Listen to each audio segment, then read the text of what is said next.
le verset 1er, le verset 2 et le verset 14, la Bible dit, Jésus-Christ revint du Jourdain. Là, il vient de recevoir la plénitude, c'est-à-dire l'incarnation du Père dans le Fils.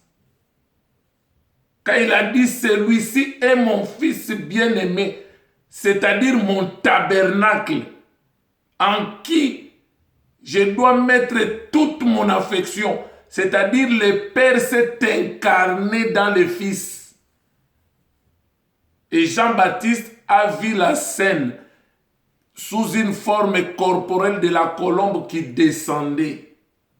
Maintenant, au moment où Christ était rempli du Saint-Esprit, après on dit quoi? Il fut conduit par l'Esprit dans le désert où il fut tenté pendant 40 jours, 40 nuits. Conduit par l'Esprit.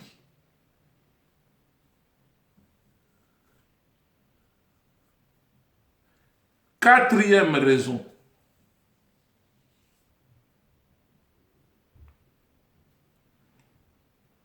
Au moment où tu es baptisé dans l'Esprit, tu deviens le martyr. Tu dois maintenant accomplir la mission que Christ t'a confiée. Tu te laisses conduire par l'Esprit, le monde des ténèbres, Satan et ses démons, avec des humains occultistes, ils vont se lever pour s'acharner contre toi.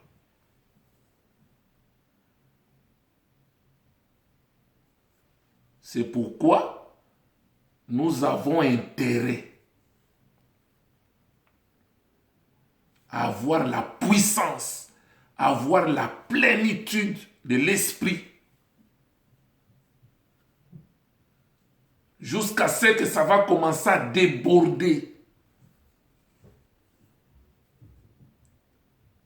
Vous allez voir dans les textes, on dit Jésus-Christ rempli du Saint-Esprit, fut conduit dans le désert où il fut tenté. Maintenant, après l'expérience qu'il a vécue dans le désert, après la Bible dit, Jésus-Christ était revêtu de la puissance de Dieu.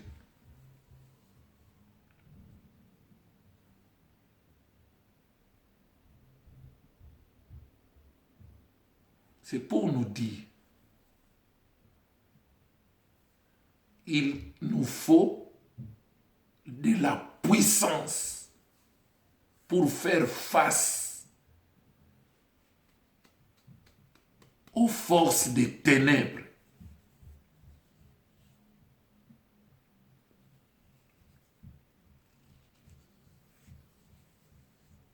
Apocalypse 12, le verset 12, la Bible dit, Satan est descendu, animé d'une grande colère, sachant qu'il a peu de temps. Sa colère est dirigée vers qui? Vers les enfants de Dieu. Parce que les gens qui ne l'ont pas encore accepté, les gens qui n'ont pas encore accepté le Seigneur, ils sont encore dans son camp. Ils lui appartiennent. Mais les gens qui ont changé de camp, ils ont déclaré la guerre. Voilà pourquoi il nous faut la puissance. Et quand vous allez dans Luc au chapitre 10, le verset 19, la Bible dit, je vous ai donné le pouvoir. Or, le pouvoir, c'est l'autorité. Quand on parle du pouvoir, de l'autorité, c'est différent de la puissance. Beaucoup de gens, ils confondent les deux choses. Le pouvoir ou l'autorité,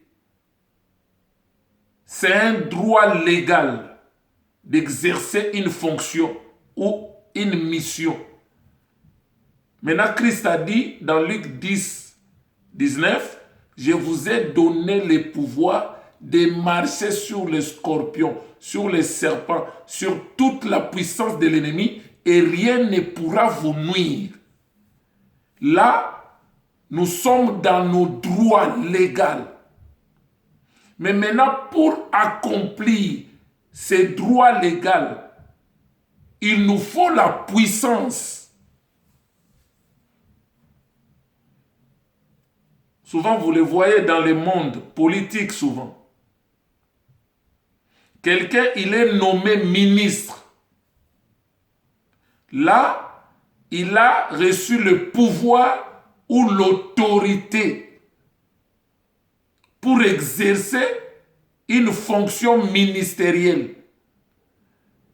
Mais maintenant, vous allez voir cette personne, pour bien exercer cette fonction, il doit recourir maintenant à des puissances maléfiques. C'est comme on dit, vous êtes maintenant devenus des enfants de Dieu, je vous donne le droit de marcher sur les serpents, sur les scorpions, sur toute la puissance de l'ennemi, et rien ne pourra vous nuire. Mais maintenant, pour exercer cela, il te faut la puissance. C'est pourquoi quand vous allez dans les livres des Actes des Apôtres, au chapitre 19, vous prenez les versets 13 à 17, vous allez voir l'histoire de 7 fils de Sheva. Comme leur papa était principal sacrificateur, ils ont dit, bon voilà, nous allons faire la délivrance. Dans d'autres versions, on parle de l'exorcisme. Mais maintenant, ils ont pris un possédé, ils l'ont amené dans une maison, inachevé, pour essayer de délivrer. Maintenant, ils ont commencé la délivrance. Au nom de Jésus, nous te chassons. Au nom de Jésus, que l'apôtre Paul prêche. Et les démons qui étaient dans ces possédés, il a dit, je connais Jésus. Je connais aussi Paul. Mais vous, qui êtes-vous? Donc, il n'avait pas la puissance, mais il voulait exercer l'autorité ou le pouvoir. Et la Bible dit, les démoniaques les a domptés, les a terrassés, les a blessés, et ils étaient retrouvés nus, et ils ont fui, et l'histoire était connue à Jérusalem.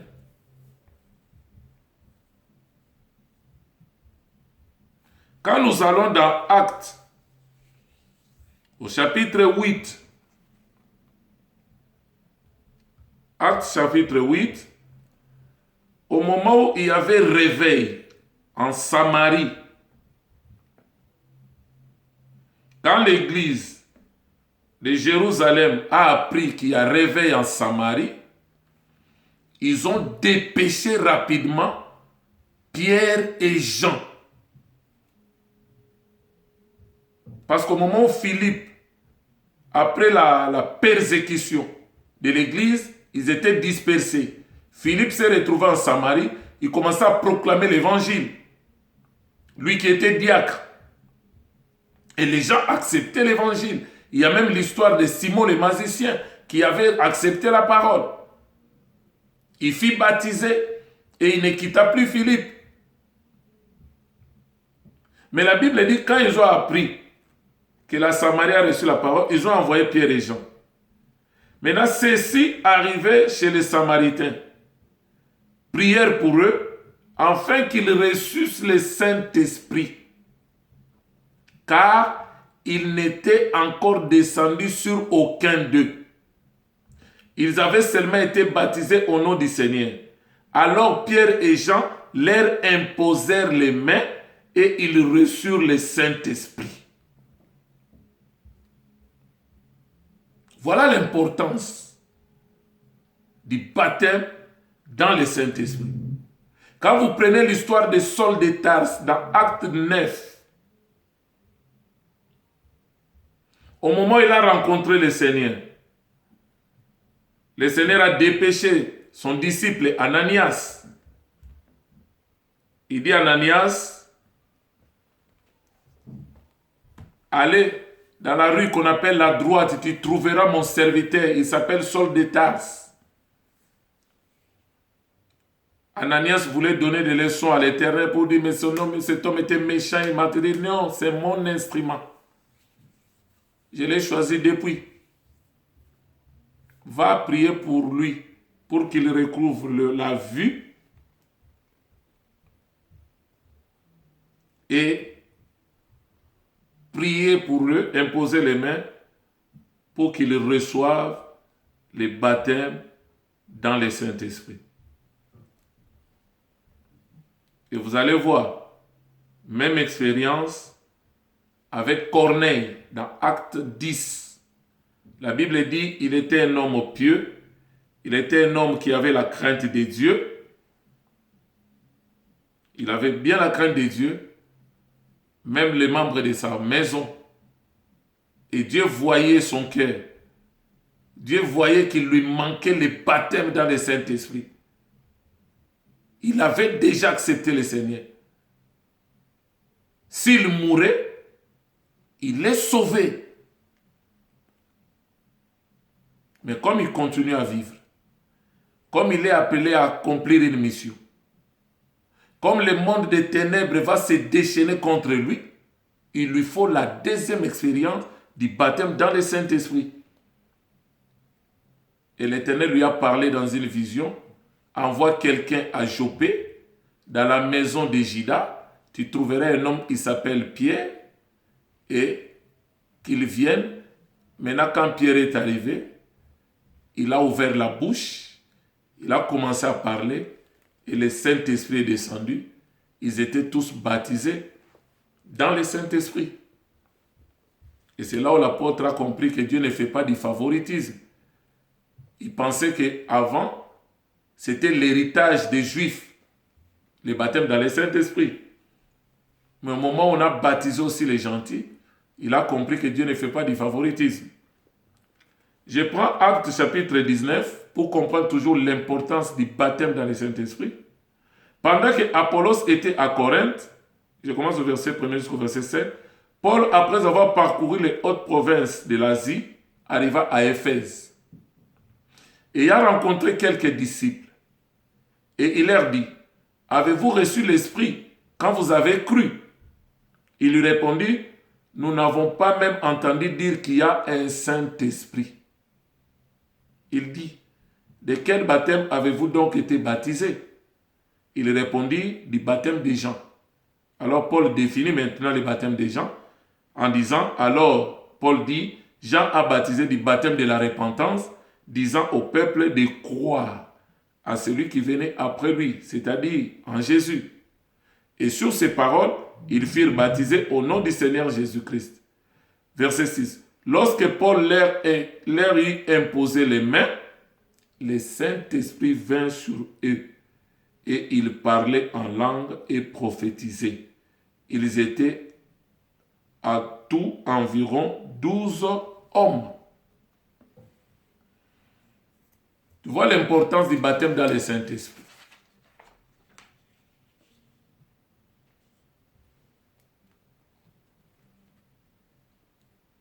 Ils ont cru. Ils ont été baptisés du baptême des gens. Mais ils n'avaient pas encore reçu la plénitude de l'Esprit. Ils n'avaient pas encore reçu la puissance du Saint-Esprit.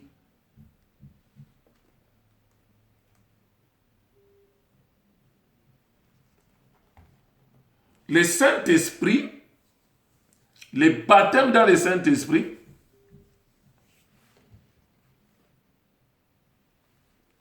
c'est un sceau. Nous allons lire deux passages pour terminer. Je suis dans Éphésiens. Je prends le chapitre 1er.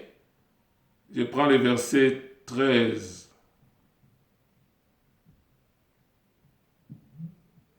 verset 13 à 14. La Bible dit ceci. En lui, c'est-à-dire en Christ Jésus, vous aussi, après avoir entendu la parole de la vérité, l'évangile de votre salut, en lui, vous avez cru. C'est-à-dire, quand nous avons manifesté la foi dans sa parole, nous sommes nés de l'Esprit, nous sommes nés de nouveau, nous sommes sauvés, nous avons le salut. Après avoir entendu la parole de la vérité, l'évangile de votre salut, en lui vous avez cru et vous avez été maintenant scellés du Saint-Esprit qui avait été promis. Maintenant, le Saint-Esprit là est le gage de notre héritage pour la rédemption de ceux que Dieu s'est acquis à la louange de sa gloire. Scellé du Saint-Esprit, c'est pour dire que notre esprit, né de nouveau, devient imperméable. En sorte que tout ce qui peut venir du corps, de l'âme, n'affectera plus cet esprit. Et dans Éphésiens 4:30, la Bible dit « N'attristez pas le Saint-Esprit, pour lesquels vous avez été scellés pour les jours de la rédemption. » Et quand on dit c'est un gage, gage c'est comme on parle des arts de l'esprit, un acompte. C'est comme quelqu'un quand il veut acheter une voiture, au moment où il choisit la voiture, il donne un acompte. C'est un gage. C'est ça les arts de l'esprit. C'est pour dire au concessionnaire, j'ai choisi cette voiture, voilà maintenant les gages. C'est comme une garantie pour dire, je pars pour aller chercher le reste de l'argent et je reviendrai pour solder et récupérer ma voiture. Donc, pendant que j'ai donné la compte, le concessionnaire ne peut plus vendre cette voiture à un autre client. Donc, la voiture appartient déjà à quelqu'un d'autre. Donc, Christ, en nous donnant cette portion de la puissance du Saint-Esprit, il nous a donné un gage pour dire, cet enfant, ce croyant devient une propriété privée, un domaine réservé pour Dieu. Il reviendra pour les prendre les jours de l'enlèvement. Le diable ne peut pas te toucher. Tu lui appartiens déjà. Mais nous devons apprendre à faire Dieu confiance. Nous devons apprendre à nous laisser conduire par l'esprit. Ne faisons pas de l'esprit notre associé. Pour qu'un jour toi tu dis non et que lui dit oui. Non. Laissez-lui le champ libre qu'il nous conduise comme il le veut. Devenons vieux, comme Christ a dit à Pierre. Quand tu étais jeune, tu t'habillais toi-même. Tu allais où tu voulais. Tu pouvais faire tout ce que tu voulais. Mais un jour, tu deviendras vieux. Quand on devient vieux, on ne voit plus bien. On a du mal à marcher. On ne sait même pas choisir ses vêtements. On ne sait même pas distinguer c'est beau ou comment. C'est en ce moment-là, quelqu'un d'autre maintenant prend le contrôle de votre vie. C'est lui maintenant qui doit t'habiller. C'est lui qui doit te conduire. C'est lui qui doit prendre ta défense. C'est lui qui va te défendre.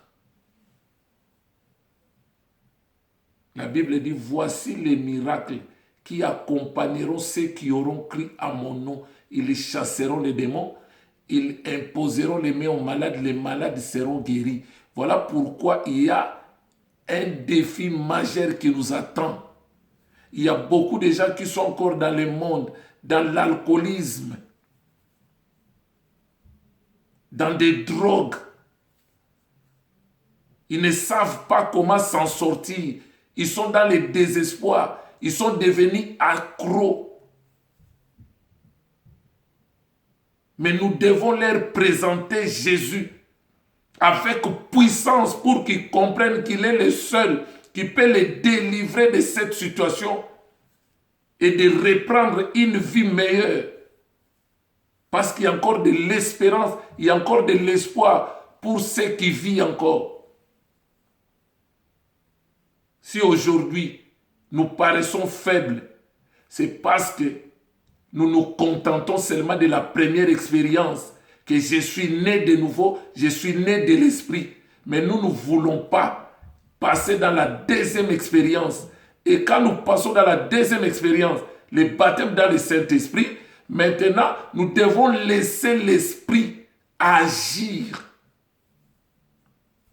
Nous devons laisser l'Esprit faire le boulot. Que l'Éternel nous bénisse. N'oubliez pas de vous abonner dans notre chaîne Héros avec S dans la foi TV. Et faites abonner les autres, likez nos vidéos et l'Éternel ne manquera pas de vous bénir. Vraiment que la paix du Seigneur règne dans vos demeures. Soyez bénis au nom du Seigneur Jésus-Christ, notre seul Seigneur Sauveur personnel. Amen.